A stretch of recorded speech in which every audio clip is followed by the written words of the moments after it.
Hello everyone, আমি জয়িতা। আমি একজন বিউটি কনসালটেন্ট এবং বিজনেস কোচ। সবাই কিন্তু আমরা ভাবি আমরা কিছু করব, কিন্তু অ্যাকচুয়ালি আমরা কি করব সেটাই কিন্তু বুঝে উঠতে পারি না। তো আমাদের কাছে এরকমই একটা দারুণ অপরচুনিটি চলে এসছে।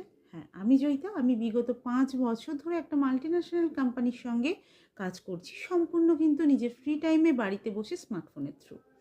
এখানে কিন্তু শুধুমাত্র যে হাউসওয়াইফরা কাজ করতে পারবে তা কিন্তু না, এখানে কিন্তু স্টুডেন্টও কাজ করতে পারবে, ওয়ার্কিং লেডিও কাজ করতে পারবে। আমার হাত ধরেও কিন্তু অনেক স্টুডেন্ট, অনেক ওয়ার্কিং লেডি এবং হাউসওয়াইফ জয়েন করেছে। তোমরাও চাইলে তোমরাও করতে পারো, কিন্তু কিভাবে কাজটা করছি ডিটেলস জানতে হলে অবশ্যই আমাকে ইনবক্স করতে হবে। আমি কিন্তু 5 বছর ধরে করছি। যারা আমার বাড়ি কিন্তু পূর্ব মেদিনীপুর জেলায়, যারা পূর্ব মেদিনীপুরে আছো তারা আমার সঙ্গে যোগাযোগ করতে পারো। তাছাড়াও ওভারঅল ইন্ডিয়ার মানুষ যারা আমার এই ভিডিওটা দেখবে তারাও কিন্তু আমার সঙ্গে যোগাযোগ করতে পারো। এটা কিন্তু একটা গভর্নমেন্ট রেজিস্টার কোম্পানি। আমিও কিন্তু 4 বছরের বেশি হলেও এখানে কাজ করছি। নিজেকে ইন্ডিপেন্ডেন্ট করেছি, নিজে ছোটোখাটো স্বপ্নগুলো পূরণ করছি। তুমিও কি চাইছো? তাহলে অবশ্যই আমার সঙ্গে যোগাযোগ করো। থ্যাংক ইউ সবাই।